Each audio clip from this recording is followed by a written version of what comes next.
Yes.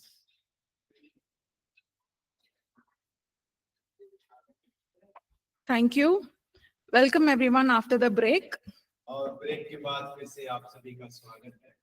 Okay, so we were learning about the redemptive heart of God, और हम परमेश्वर के छुटकारे के हृदय के बारे में सीख रहे थे। and for this we must understand God's process in this redemptive work. और इसके लिए हमें परमेश्वर का जो काम है कार्य का उसे समझने की बहुत जरूरत है।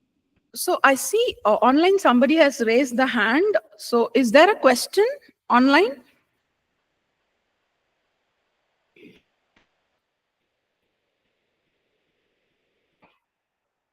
Okay, we'll continue.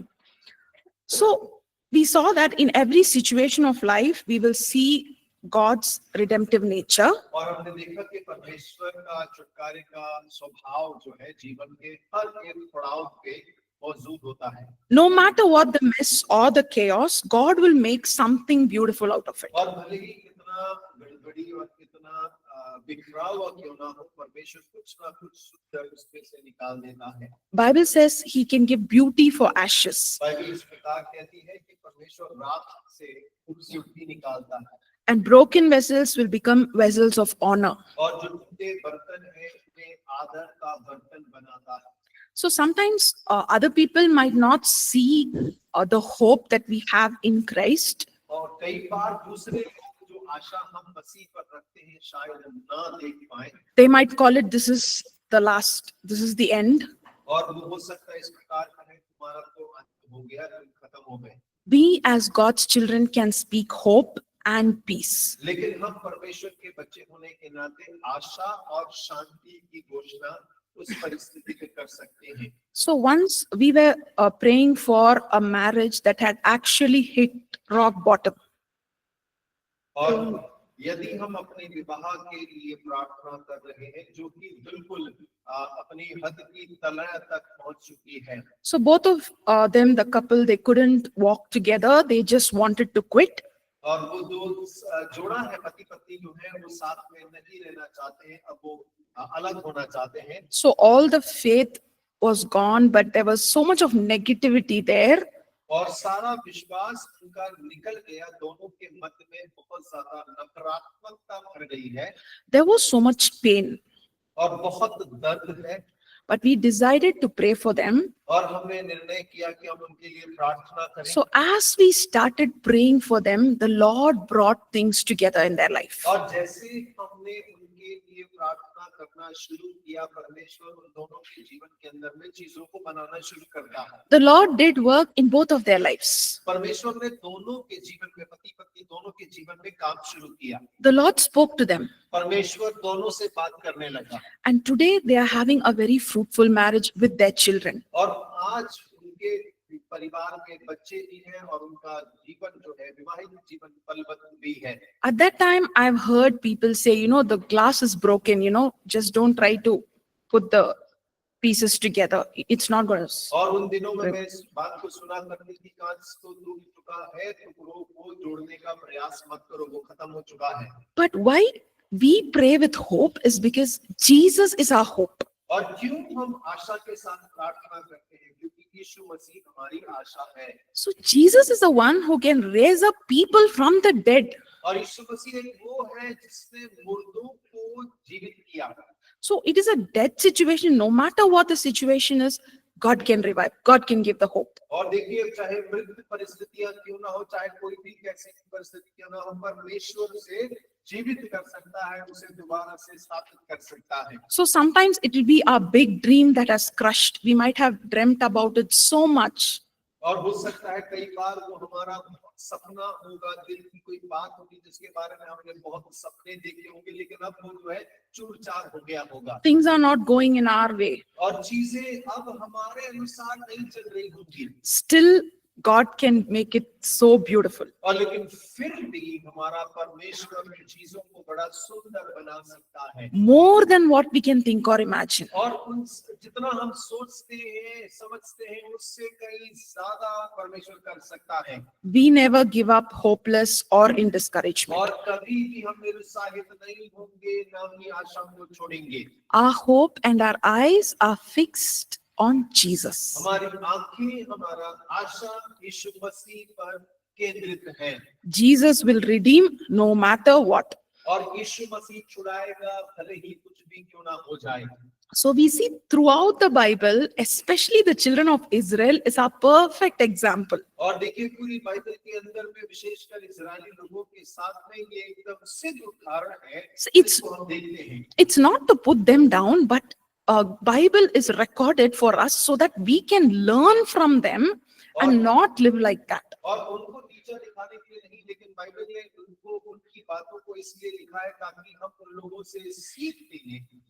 So they were in slavery. We saw they were in slavery. They called to God. God delivered them. और हमने देखा वो गुलामी में थे, परमेश्वर को पुकारा, परमेश्वर ने भेजा, उन्हें आजादी दिलाई।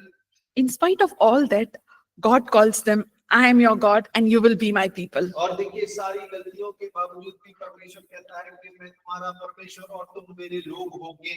He kept sending them prophets one after the other. और वो निरंतर एक के बाद दूसरा भविष्यवक्ता को उनके मध्य में भेजता रहा। Because of their disobedience, they had to suffer some consequence. और कई बार उनकी अनाज्ञाकारिता के कारण उनको उसके फल भी भुगतने पड़े। They were sent into exile for 70 years. 70 साल के लिए उन्हें फिर से गुलामी में भेज दिया गया। Even there, God is raising up prophets. और वहां पर भी परमेश्वर भविष्यवक्ताओं को खड़ा करता है। God speaks to Ezekiel, परमेश्वर ने एजेकिएल से बात की, you go and speak to them my word. और तू जाकर मेरे वचन को उनको सुना। And God is also telling Ezekiel, they won't listen. और परमेश्वर ने एजेकिएल को ये भी बता दिया वो लोग नहीं सुनेंगे They are stiff-necked. और उनकी जो गर्दन है ना बहुत कड़ी है They will be stubborn. और वो जो है बड़े हट्टी और ढीठ लोग हैं Nothing should bother you. और उनको किसी बात से फर्क नहीं पड़ता है। Why did God say this to Ezekiel? परमेश्वर ने एजेकिएल से क्यों कहा ऐसा? He himself was in exile. He himself was in that captivity. और वो खुद तो गुलाम था, वो भी इस्राएलियों के साथ उस देश गुलामी में रह रहा है। He was representing God's voice to them. और वो परमेश्वर की आवाज का प्रतिनिधि उन लोगों के लिए है। So when we are God's children, when we carry this redemptive heart of God, और जब हम परमेश्वर के बच्चे हैं, परमेश्वर के छुटकारे के हृदय को लेकर चलते हैं, we will be a voice to the people around us. और तब हम हमारे आसपास के लोगों के लिए परमेश्वर की आवाज बन जाएंगे। This is God's heart. और ये परमेश्वर का दिल है। No matter what and who we are, He comes pursuing us in love. और देखिए हम कहां से और कौन है उससे फर्क नहीं पड़ता, लेकिन परमेश्वर व्यक्तिगत रीति से हमारे पास आता है। All the prophets of the Old Testament, God chose them for from various situations. और देखिए बाइबल के अंदर जितने भविष्यवक्ता हैं, परमेश्वर ने अलग-अलग परिस्थितियों से उनको चुना था। But they obeyed God, they sacrificed. और उन्होंने आज्ञा को माना, बलिदान चढ़ाया। We see for Hosea, he's telling, just go and pick up a wife from the harlotry. और देखिए हम बाइबल में देखते हैं परमेश्वर ने होसिया से कहा जा और एक वेश्या को अपनी पत्नी बना ले। This was a personal mission for Hosea. और देखिए ये व्यक्ति जो है एक सेवा मिशन के रूप में व्यक्ति को दिया गया। Voice came from God saying that the nation has departed from the Lord. और परमेश्वर की आवाज होसिया के पास आती है, एक राष्ट्र ने परमेश्वर से अपने आप को दूर कर लिया है। When we walk in obedience and humility before God, और जब हम परमेश्वर के सामने आज्ञाकारिता और नम्रता में चलते हैं, and have this love for God and compassion for others, और जब परमेश्वर के प्रति प्रेम और दूसरों के प्रति हमारे मन में चाह होती है, God can use each and every one of us to be a blessing to people around us. परमेश्वर हम में से हर एक जन का इस्तेमाल कर सकता है कि हम अपने आसपास के लोगों के लिए एक आशीष का कारण बन जाएं। The influence is not because of who we are, और देखिए प्रसिद्धि इसलिए नहीं है कि हम कौन हैं, what we speak or what we think. और क्या हम सोचते हैं, हम क्या बोलते हैं, उसके ऊपर में नहीं है। We receive from God and we are being God's voice to people around us. और हम परमेश्वर से ग्रहण करते हैं और हमारे आसपास के लोगों के लिए हम परमेश्वर की आवाज बन जाते हैं। So when we see the heart of God, the parable that comes to my mind is mentioned in Luke chapter 15, verses 11 to 32. और जब हम परमेश्वर के हृदय के बारे में सोचते हैं तो एक दृष्टांत जो कि लूका रचित सुसमाचार उसके 15 अध्याय और उसके 11 वचन से लेकर 30 वचन तक में हमें 32 वचन तक में पाया जाता है। So we just going to see few things from there. Luke chapter 15, verses 11 to 32. और लूका रचित सुसमाचार उसका 15 अध्याय 11 से लेकर 32 वचन तक। Okay. So we see that a father has two sons. और हम यहाँ देखते हैं एक पिता है जिनके दो पुत्र हैं। So the younger one actually takes his portion and he goes out and lives his own way. और छोटा जो है वो अपनी संपत्ति को लेता है, पैसा उठाता है और अपनी मर्जी से जीवन जीने के लिए चला जाता है। Finally, he realizes and he wants to come back to the father. और ये होता है कि वो अपनी गलतियों को जान लेता है और पिता के पास वापस आना चाहता है। He is making up his mind, let me be at least one of my father's servants. और वो अपने मन में कहता है चलो मैं अपने बाप का एक नौकर ही बन के जीवन जी लूंगा। But in that parable, we see the father's love. लेकिन इस दृष्टांत के अंदर में हम पिता के प्रेम को देखते हैं। He runs to his son. और वो अपनी बेटे की ओर दौड़ कर जाता है। The son is very dirty and shabby. और उसका जो बेटा है वो गंदा है, बदबूदार है। The son wanted to be one of the father's servants. और बेटा जो है पिता के नौकरों में से एक नौकर बनकर रहना चाहता है। But we see the father seating him as a son with a royal robe. और लेकिन हम देखते हैं कि पिता अपने बेटे के साथ एकदम राजकीय व्यवहार करता है। When you have time, read through this parable. और जब आपके पास अगर समय हो इस पूरे पद को पढ़ने का, We see that Bible says while he was still a great way off, his father saw him. और देखिए हम बाइबल में पढ़ते हैं कि जब वो दूर ही था तो उसके पिता ने उसे देख लिया, Had compassion and ran to him, और तरस से भरकर उसकी ओर दौड़ पड़ा and he fell on his neck and kissed him. और उसको दौड़कर गले लगाया और बहुत चूमा। Then he's asking his servants to bring out the best robe to put it on him. और वो अपने दासों से कहता है कि सबसे बेहतर वस्त्र निकाल कर इसको पहनाओ, Ring and sandals, और अंगूठी और पांव में जूतियां पहनाओ, and there is a fatted calf for celebration. और वो कहता है कि पला हुआ एक बछड़ा पका कर खाओ। So that is the father's love. और ये पिता का प्रेम है। So God is explaining to us through this parable, no matter in how sinful state that he is, he sent his son for us. In love, he picked us up. और देखिए परमेश्वर इस दृष्टांत से हमें ये समझाने का प्रयास कर रहा है कि भले ही हम कितने बड़े पाप में गंदगी में क्यों ना पड़े हो, परमेश्वर ने हमें उठाने बचाने के लिए अपने बेटे को भेज दिया। In verses 24 and 32, it's mentioned. और 24 और 32 को अगर हम पढ़ेंगे तो ये बात का दर्शाया गया है। For this my son was dead and is alive again. और क्योंकि मेरा पुत्र मर गया था फिर जी गया है। He was lost and is found. हो गया था अब मिल गया है। So God, out of his love, always has a way to redeem his people. और परमेश्वर प्रेम के कारण हमेशा कोई ना कोई मार्ग निकालता है ताकि अपने लोगों को दोबारा से छुटकारा दे सके। He sent his only son for us. और उसने अपने इकलौते बेटे को हमारे लिए भेज दिया। The blood of Jesus was shed. और यीशु मसीह का लहू बहाया गया। If God did not spare his only son, will he spare anything else or withhold any good things from us? और देखिए जिस परमेश्वर ने अपने इकलौते पुत्र को ना छोड़ा, क्या वो और कोई आशीष हमसे रोके रखेगा? So this is the father's love and this is the father's heart. और ये पिता का प्रेम है और पिता का हृदय भी है।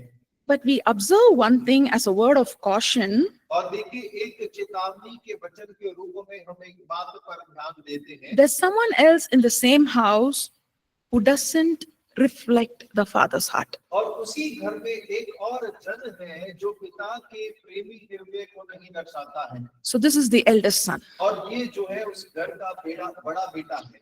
Yes, he was obedient son. He did not transgress his father's ways. He was very good. और वो एक आज्ञाकारी था, पिता के विरुद्ध गया नहीं, पिता के विरुद्ध उसने पाप नहीं किया, एक अच्छा बेटा बनकर पिता के साथ रहा। He lacked the love and compassion. लेकिन फिर भी वो तरस और प्रेम उसके अंदर में कम पाया गया He wasn't happy to see his brother restored. और वो अपने भाई को वापस देखकर उतना आनंदित नहीं हुआ। So we should be always mindful that we ask God for this heart of love. और हमेशा हमें इस बात को अपने मन में रखने की आवश्यकता है कि हम परमेश्वर के इस प्रेमी हृदय को अपने लिए मांगे। And only the Holy Spirit can pour this unconditional love within our hearts to love others just like Jesus loves. और केवल पवित्र आत्मा ही है जो हमारी सहायता कर सकती है वो प्रेम और क्षमा करने वाला हृदय हमारे अंदर में डालने के लिए, ताकि हम वैसा ही जैसा मसीह ने किया दूसरों को प्रेम कर सकें और ग्रहण कर सकें। So when we have this love, only then can we pray for healing or wholeness or repentance for another person. और जब ये प्रेम हमारे अंदर में है तब ही हम दूसरों के लिए, चंगाई के लिए, स्वास्थ्य के लिए, पूर्णता के लिए, छुटकारे के लिए प्रार्थना कर सकते हैं और उनके लिए मददगार हो सकते हैं। So always be mindful that we should never be caught up in self-righteousness, because we can never be good on our own. और हमें हमेशा इस बात को ध्यान रखने की आवश्यकता है कि हम स्वयं धार्मिकता में न फंसे कि हम अपने आप पे भले नहीं हो सकते हैं। All that we have received is grace from God. और एक ही चीज हमें आवश्यकता है और वो है परमेश्वर की ओर से अनुग्रह हम प्राप्त करें। So we are called to have this heart of God and co-work with Him. और हम बुलाए गए कि परमेश्वर के इस हृदय को हम पकड़े रहे और उसके साथ मिलकर सहकर्मी होकर कार्य करें। So when we co-work with God, we will pray with our spiritual eyes open. और जब हम परमेश्वर के साथ सहभागिता में कार्य करते हैं तब हमारी आत्मिक आंखों को हम खुला रखते हैं। We might not see the outside condition. We will see exactly what's going on in their life, and the Lord will give us the burden to pray. और देखिए हम बाहरी परिस्थितियों को नहीं देखेंगे, लेकिन परमेश्वर सहायता करेगा कि हम हमारी आंखों को खोल करके वो जो भीतर से गुजर रहे हैं उन बातों को हम देखें और समझने पाएं। As we pray for others, sometimes it will be just one revelation of God's truth that will straighten their lives. और देखिए जब हम लोगों के लिए प्रार्थना कर रहे होते हैं, परमेश्वर की ओर से एक वचन प्रकाशन का जो कि उनके पूरे जीवन को सीधा कर डालता है। When they receive the truth about God and start walking in that truth, all that was destroyed in their lives will start blooming again. और तब परमेश्वर के साथ वो सीधे मार्ग में चलना आरंभ करते हैं। जो कुछ जीवन में नष्ट हो गया परमेश्वर के साथ फिर से वो दोबारा से परमेश्वर में उसमें फलवंत होना आरंभ कर देते हैं। This is the power of God's love and His word. और यही परमेश्वर के प्रेम और वचन का सामर्थ्य है। Romans 5:8 we read, Christ died for us while we were sinners. और देखिए रोमियो 5:8 में लिखा है कि जब हम पापी ही थे मसीह ठीक हमारे लिए मरा।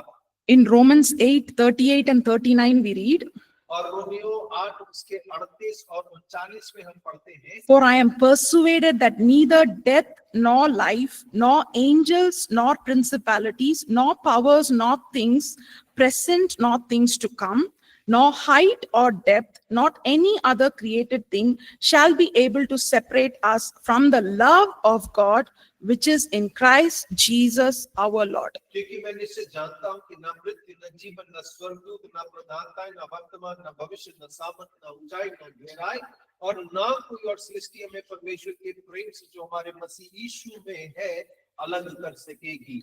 So God's heart is always in reviving back the dead. और परमेश्वर का हृदय हमेशा हमें उसके पास वापस लाने के लिए है। And while we are interceding for others, we might have to do sacrifice like our time. और जब हम दूसरों के लिए मध्यस्थता करते हैं हो सकता है कि हमें भी कुर्बानियां देनी पड़े, उस समय की कुर्बानी देनी पड़े।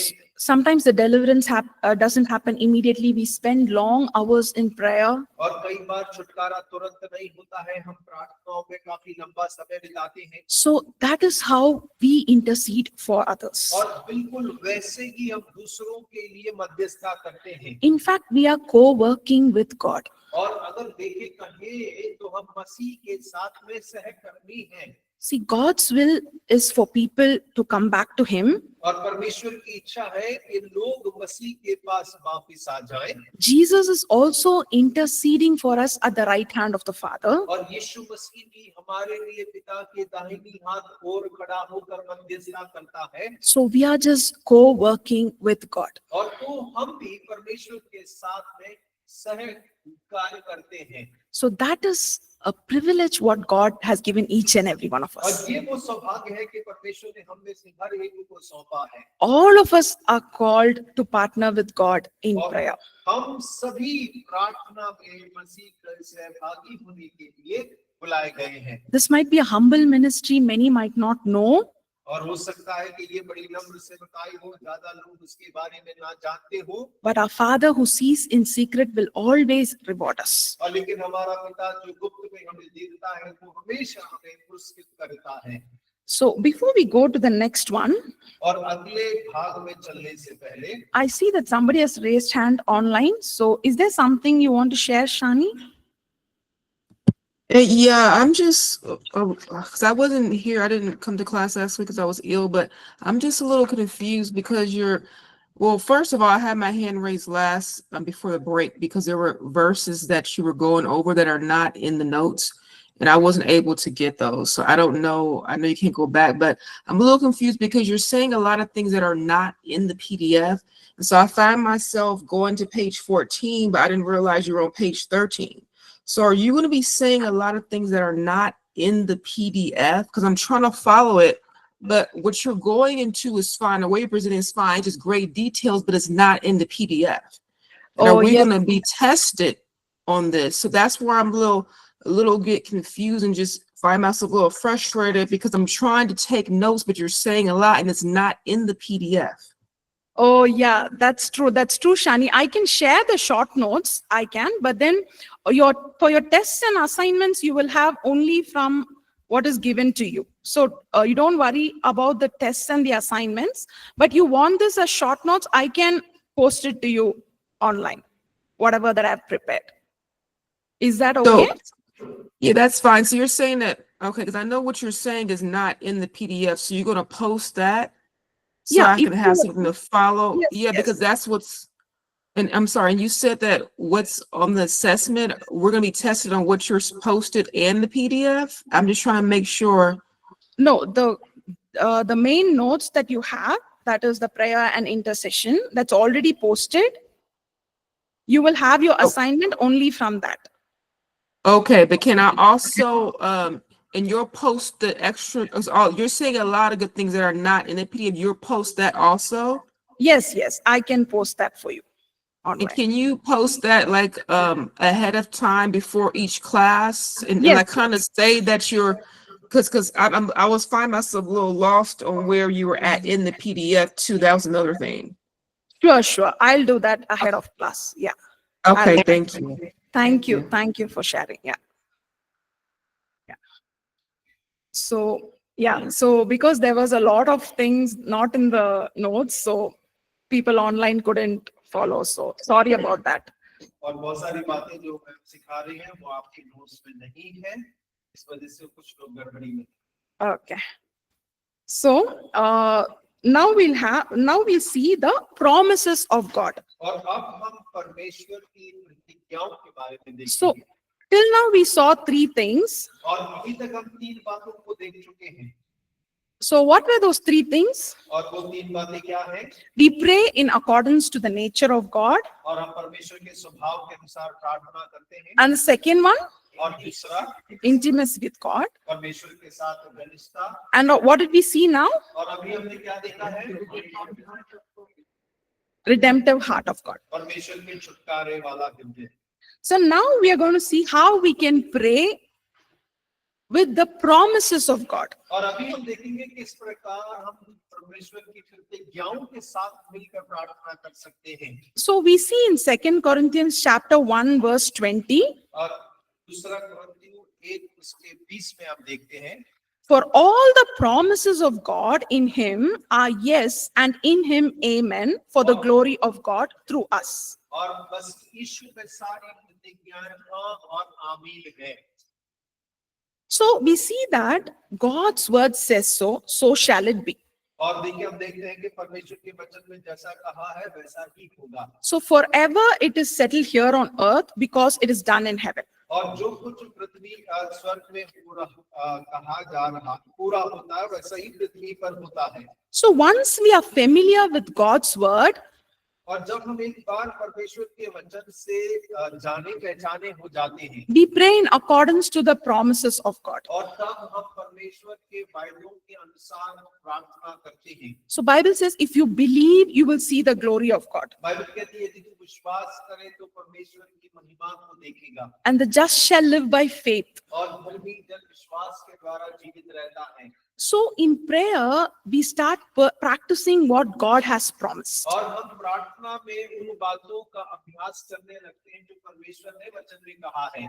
We see that God has revealed His word and His promises to us. और हम देखते हैं कि परमेश्वर ने अपनी इच्छा और अपने वायदों को हम पर प्रकट किया है। So we pray these promises to fulfillment और हम प्रार्थना करते हैं कि परमेश्वर ये वायदे पूरे होने पाएं in our own lives and in the lives of others around us. और हमारे जीवन में भी और हमारे आसपास जो लोग हैं उनके जीवन में भी। So once we know God's word, we ponder on God's word, और जब एक बार हमें परमेश्वर का वचन पता चल जाता है हम उसके ऊपर में मंडराने लगते हैं and let it go deeper and deeper in our heart. और अनुमति करते हैं कि परमेश्वर का वचन मेरे हृदय के अंदर में गहरा और गहराई से जाने पाए उतरने पाए। We declare God's word, और हम परमेश्वर की वचन की घोषणा करते हैं we pray and we receive. और हम प्रार्थना करते हैं और प्राप्त करते हैं। So we keep praying in accordance to God's word. और हम परमेश्वर के वचन के अनुसार प्रार्थना करते हैं।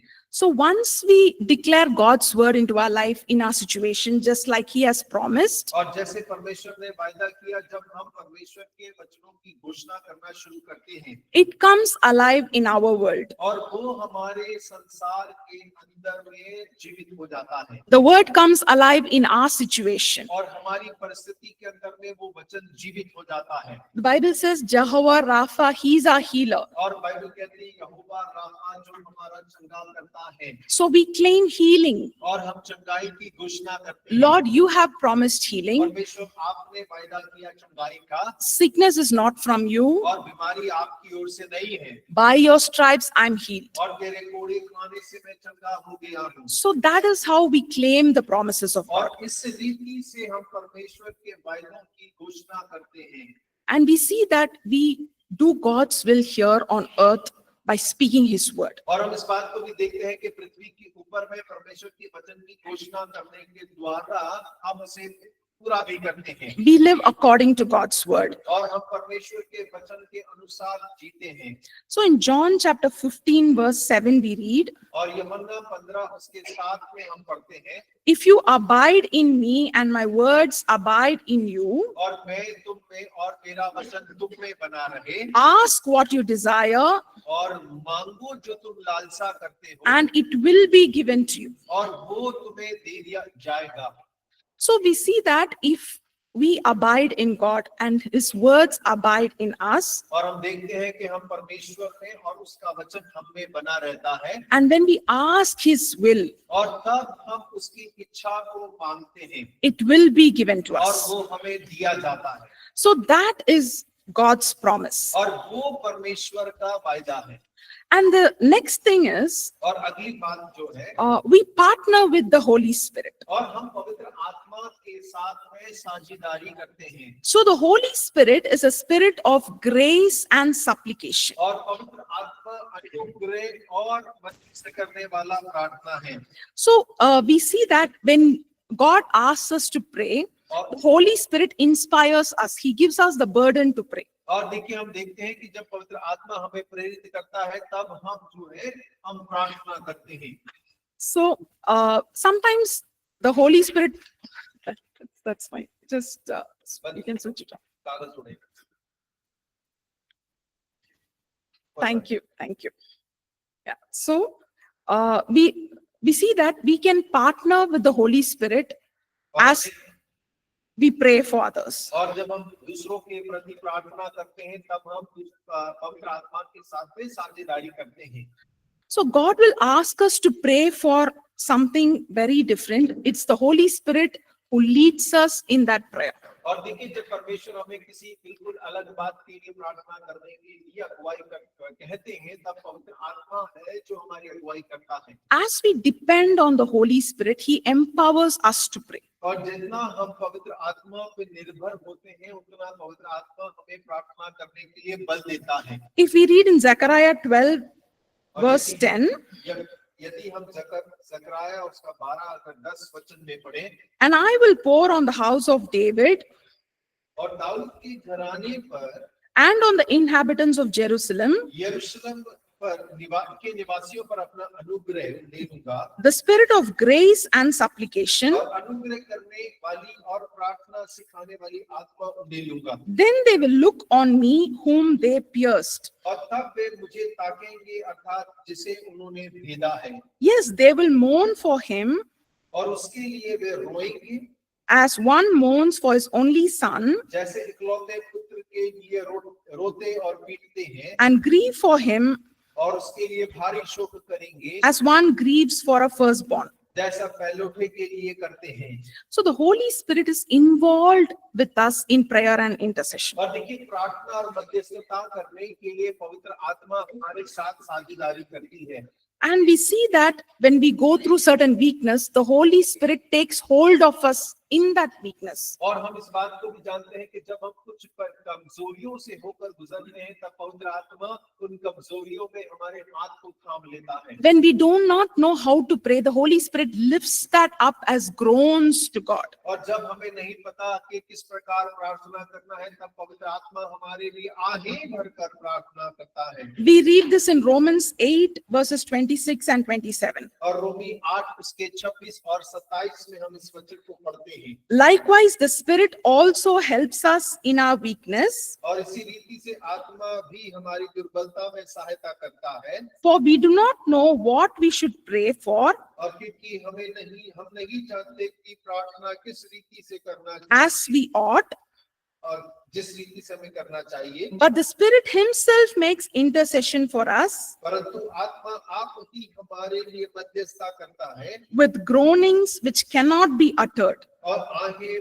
भर भर कर जो बयां से बाहर है।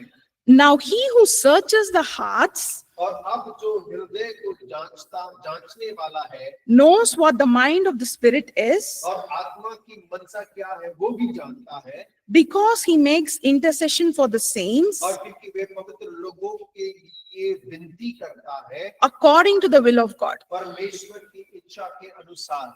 So we see that the Holy Spirit helps us in our weakness और by हम देखते हैं कि पवित्र आत्मा हमारी कमजोरियों में सहायता करता है, when we do not know how to pray. और जब हमें नहीं पता कि किस रीति से प्रार्थना करना है, He lifts us that prayer to God. और वो उस प्रार्थना को परमेश्वर तक उठाता है।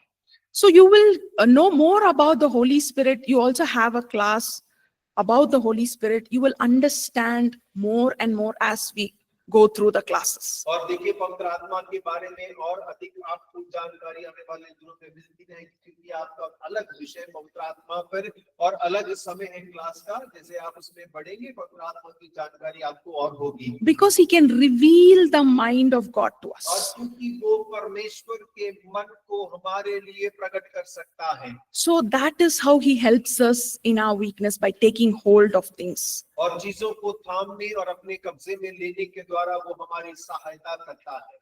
And then we see our position in Christ. और उसके बाद में हम मसीह में अपना स्थान देखते हैं। So we pray out of our position in Christ. और देखिए मसीह में हम कहाँ पर हैं, उस स्थान से खड़े होकर हम प्रार्थना करते हैं। I am His daughter. और मैं उसकी बेटी हूँ, He is my father. वो मेरा पिता है, So I go to Him and listen to Him. और मैं उसके पास जाकर उसकी बात सुनती हूँ। I do not go in my own मैं righteousness. अपनी धार्मिकता पर नहीं चलूंगी, All our righteousness is nothing but filthy rags. और हम सब की धार्मिकता गंदे चित्रों के समान है। I go to God boldly saying, Abba, Father, और मैं बड़े हियाव के साथ परमेश्वर की उपस्थिति में उसे हे अब्बा, हे पिता पुकार कर जाती हूँ He is my righteousness. और वो मेरी धार्मिकता है। He has not given me a spirit of fear, but of power, love, and sound mind. परमेश्वर ने मुझे भय का आत्मा नहीं दिया परंतु प्रेम, संयम और सामर्थ्य का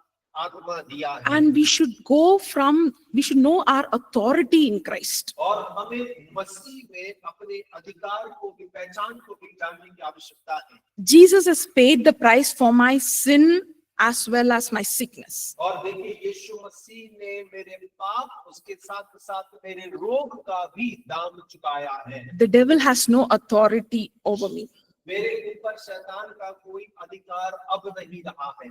So when Jesus was crucified and he rose again, और यीशु मसीह क्रूस पर चढ़ाकर मर गया और तीसरे दिन जी उठा, the same resurrected power that rose up Jesus from the dead is alive and working within us. वही पुनरुत्थान का सामर्थ्य जिसने यीशु को मुर्दों में से जिंदा किया वो आज मुझ में वास करता है। Whatever I bind here on earth is bound in heaven, और जो कुछ यहाँ बांधा जाएगा वो स्वर्ग में बंध जाएगा and whatever I loose here on earth is loosed in heaven. और जो कुछ मैं पृथ्वी पर खोलूंगा वो स्वर्ग में खुल जाएगा। So we should understand our position in Christ. और हमें मसीह यीशु में अपने स्थान को समझने की आवश्यकता है। So what are the things that we have covered so far in the foundation? और देखिए नींव में अभी तक हमने कौन-कौन सी बातों को देख लिया है। What is the first thing that we saw? और सबसे पहली बात कौन सी थी? Nature of God, परमेश्वर का स्वभाव, intimacy with God, परमेश्वर के साथ घनिष्ठता, redemptive heart of God, परमेश्वर के छुटकारे वाला हृदय, and then promises of God, और परमेश्वर के वायदे our position in Christ. और मसीह में हमारा स्थान। One more we missed, partnering with the Holy Spirit. और एक और है पवित्र आत्मा के साथ में सहभागिता। Okay, so now we are going to see how to live a life of surrender. और अब हम देखेंगे कि समर्पण का जीवन किस प्रकार जीना है। So prayer is actually an expression of our total dependence on God. प्रार्थना हमारा एक भाव है कि हम इस बात को दिखाते हैं कि हम पूरी रीति से परमेश्वर पर निर्भर हैं। We express to him that I am totally dependent on you, God. I cannot move without you. और हम इस बात को दर्शाते हैं कि परमेश्वर मैं पूरी रीति से आप पर निर्भर हूँ, अपने आप कुछ नहीं कर सकता। And we are called to live right before God, what pleases him. और मैं यहाँ उस बात को जीने के लिए बुलाया गया हूँ जो परमेश्वर की नजर में सही हो और परमेश्वर को प्रसन्न करती हो। Yes, Jesus is our righteousness, और यीशु मसीह हमारी धार्मिकता है, but he's given us the grace to walk right before God. और लेकिन परमेश्वर ने परमेश्वर के सामने चलने के लिए हमें अनुग्रह प्रदान किया है। So every day we should choose to walk humbly using that grace before God. और हमें प्रतिदिन उस अनुग्रह का इस्तेमाल करके नम्रता से चुनना है कि हम परमेश्वर के सामने वैसे चलेंगे। So sometimes it's like we give some areas to God, Lord, you come till here, this I can handle. और देखिए कई बार ऐसा होता है जीवन के कुछ क्षेत्र हम परमेश्वर के हाथ में सौंपते या बोलते परमेश्वर आपकी सीमा यहीं तक है, इसके आगे मैं देख लूंगा। We do not want to surrender fully. और हम परमेश्वर को पूरा समर्पण नहीं करना चाहते। Little bit we want to keep it for और ourselves. थोड़ा तो अपने लिए भी रखना पड़ता है। But the Lord is so loving when he convicts us, it's out of his love. और परमेश्वर इतना प्रेमी है कि वो अपने प्रेम से हमें घायल करता, निरुत्तर करता है। And when we surrender, we receive the blessing. और जब हम उसे समर्पण पूरा करते हैं वो हमें आशीषें देता है। See, when we pray, our attitude and motive before God is very important. और जब हम प्रार्थना करते हैं परमेश्वर के प्रति हमारा जो लक्ष्य और उद्देश्य है वो बहुत महत्वपूर्ण बात रखता है। In Proverbs 15:29 we read, the Lord is far from the wicked, but he hears the prayer of the righteous. नीतिवचन 15:29 में लिखा है यहोवा दुष्टों से दूर रहता परंतु धर्मियों की प्रार्थना सुनता है। So our own personal sin becomes a hindrance for our prayer. और देखिए कई बार हमारे व्यक्तिगत पाप स्वयं हमारी प्रार्थनाओं के लिए रुकावट का कारण बन जाते हैं। So in 1 Samuel chapter 15 verses 22 to 23 we see और पहला सामुएल 15 उसके 22 और 23 में हम इस बात को देखते हैं, obedience is better than sacrifice. और आज्ञा मानना बलिदान चढ़ाने से बेहतर है। So it's mentioned that rebellion is as sin of witchcraft, और यहाँ लिखा है कि बलवा करना बिल्कुल जादू टोने के बराबर है, and stubbornness is as iniquity and idolatry. और हट करना मूर्तों और देवताओं की पूजा के तुल्य है।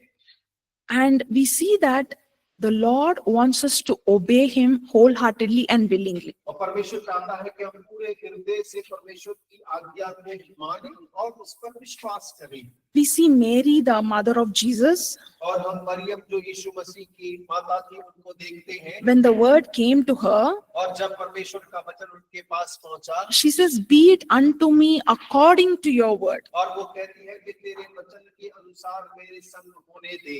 Throughout the Gospels, we see Jesus lived a life of complete obedience and surrender to the Father. और देखिए पूरे सुसमाचार में हम देखते हैं यीशु मसीह ने पिता के प्रति आज्ञाकारिता और समर्पण का जीवन जिया। So can I request one of us to read Luke chapter 2 verse 51? और लूका दूसरा अध्याय उसका 51 वचन कोई भी पढ़े। Most of you may not like this verse, और आप में से बहुत सारे लोग इस वचन को पसंद ना करें, but let us read that verse. Luke chapter 2 verses 51. और लूका 2:51 हम पढ़ें। Then he went down to Nazareth with them and was obedient to them. But his mother treasured all these things in her heart. Amen. So we see that Jesus went with his parents and he was और देखिए हम यहाँ पर देखते हैं यीशु मसीह अपने माता पिता के साथ में गया और वो उनके क्या रहा। Can I hear? और सुन सकते हैं यीशु मसीह कैसा रहा अपने माता पिता के साथ में, क्या लिखा है क्या में? Submissive. The Bible says submissive, obedient. Yeah. So it says that he was subject to them. और यहाँ लिखा है कि उनके वश में रहा। So think about earthly parents. You know, Jesus set us an example in everything by the way he lived. और देखिए यहाँ संसारिक माता पिता के बारे में सोचे और यीशु मसीह के बारे में सोचे। यीशु मसीह जैसा भी जिया, जिस समय में भी जिया, वस्तु में भी जिया, उसने सब के लिए उदाहरण ठहराया है। We are called to be in obedience to our earthly parents, और earthly authority, as well as our heavenly Father. और हमें इस प्रकार से कहा गया कि हम अपने संसारिक माता पिता, संसारिक अधिकारी के साथ साथ अपने स्वर्गीय पिता के प्रति भी आज्ञाकारी रहें। So we see this example throughout in the life of Jesus. और हम यीशु मसीह के पूर्ण जीवन के अंदर में इसी उदाहरण को देखते हैं। Hebrews 5:8 we see 5 verse 8. और इब्रानी 5:8 में हम देखते हैं, Though he was a son, और पुत्र होने के बावजूद yet he learned obedience by the things he suffered. और देखिए वो चीजें जिनसे उसे सताया गया, उसने उनसे आज्ञाकारिता को सीखा। He is perfect, but he was being perfected. और वो सिद्ध था लेकिन फिर भी सिद्धता की ओर बढ़ता गया। And we see that he learned obedience. और हम जानते हैं कि उसने आज्ञाकारिता को सीखा। And even the psalmist says, "It is good for me to be afflicted that I may learn your statutes." और वो कहता है कि भला है कि मैं तेरी ओर ताकता रहूं ताकि मैं तेरी विधियों को जान सकूं। So when we go through certain situations in life, और जब हम जीवन की कई परिस्थितियों से होकर गुजरते हैं, some not so good ones, और कई बार कई सारी जो है वो अच्छी नहीं होती है, we learn a lot to trust in God. और हम सीखते हैं परमेश्वर पे भरोसा करना। But we should not wait for those और situations. लेकिन हमें वो भरोसा करने के लिए ऐसी परिस्थितियों का इंतजार करने की जरूरत नहीं है। The Bible is very clear. और बाइबल बहुत स्पष्ट कहती है, We are called to live a life of submission and surrender to God. और हम इसी ऐसे बुलाए गए कि हम परमेश्वर के प्रति आज्ञाकारी और समर्पित जीवन को जिए। So this is what we learn, the 7 main truths that we have to follow to have a very strong foundation for our prayer. और यदि हम अपनी प्रार्थना के जीवन के लिए एक ठोस मजबूत नींव बनाना चाहते हैं, तब ये 7 बिंदु है जिन्हें हमें अपने जीवन के अंदर में सीखना और लागू करना अवश्य है। And in chapter 3, we see there's a lot of repetition. और तीसरे अध्याय के अंदर में बहुत ज्यादा चीजों को हम दोहराते हुए देखेंगे। Page 17. और हिंदी में पेज नंबर 21।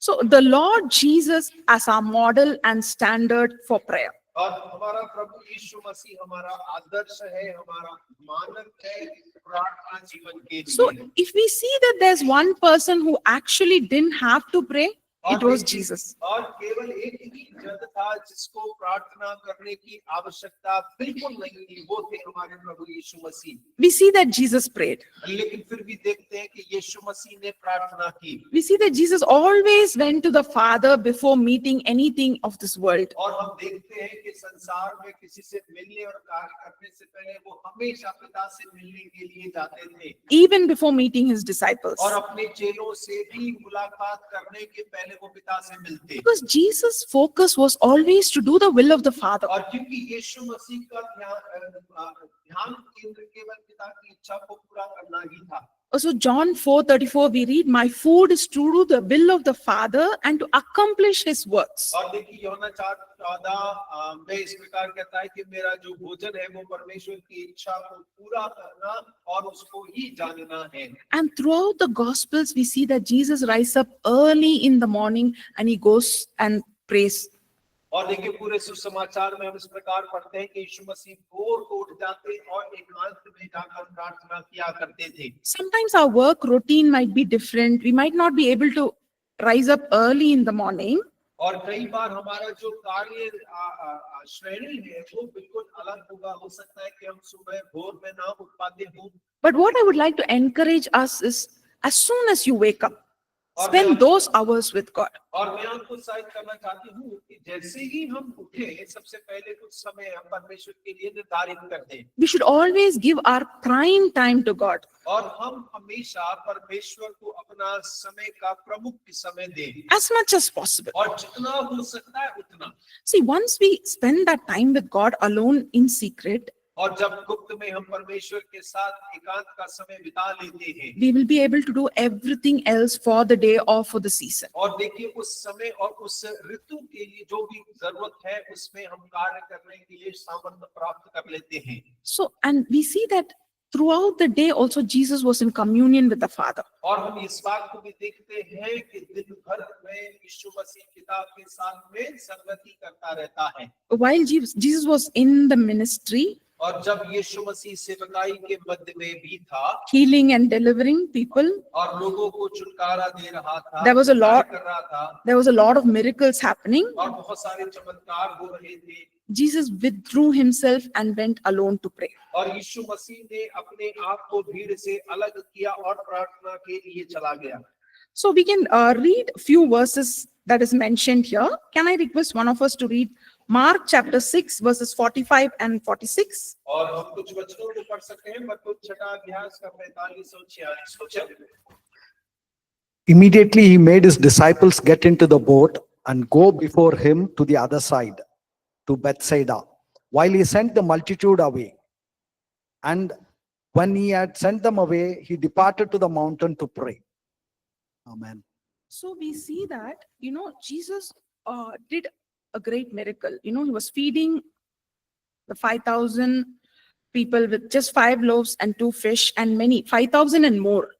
और देखिए हम देखते हैं कि यीशु मसीह बहुत बड़े चमत्कार को करे थे कि केवल पुरुष 5,000 उनको उसने खिलाया, उनसे भी ज्यादा लोग थे 5 रोटी 2 मछली के द्वारा। We see that he departed to the mountain to pray. और हम देखते हैं कि वो पहाड़ पर प्रार्थना करने के लिए चला गया। And then we see that before choosing his 12 disciples, he spent the whole night in prayer. और हम देखते हैं 12 चेलों को चुनने से पहले उसने पूरी रात्रि जो है प्रार्थना में बिताई।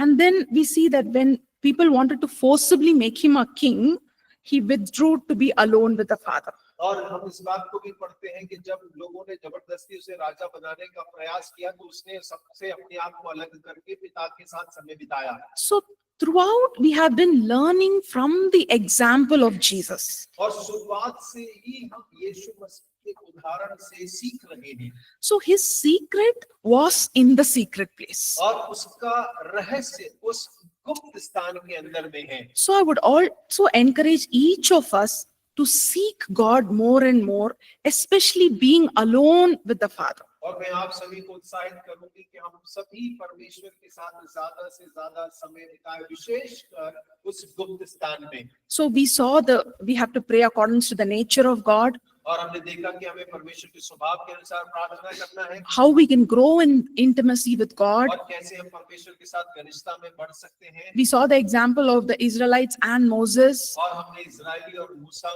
का उदाहरण देखा Then we saw the redemptive heart of God. और परमेश्वर के छुटकारे के हृदय के बारे में We देखा saw the example of the prodigal son, और हमने उड़ाऊ पुत्र का उदाहरण देखा how the father's heart reached out to him. और कैसे पिता का हृदय उसकी ओर चला गया। Then we saw that we can pray according to the promises of God, और फिर हमने देखा कि हम परमेश्वर के वायदों के अनुसार प्रार्थना कर सकते हैं out of our position in Christ, और मसीह में हमारे स्थान के अनुसार with the help of the Holy Spirit, पवित्र आत्मा की सहायता के द्वारा and to live a surrendered life. और एक ऐसा जीवन जो उसके प्रति समर्पण है उसके द्वारा। So this should encourage us to go from strength to strength. और ये हमें प्रोत्साहित करना चाहिए कि हम बल में बल प्राप्त करते जाएं। Thank you. और आप सभी का धन्यवाद। Yeah. आप देख लीजिए। Thank you, ma'am. Thank you.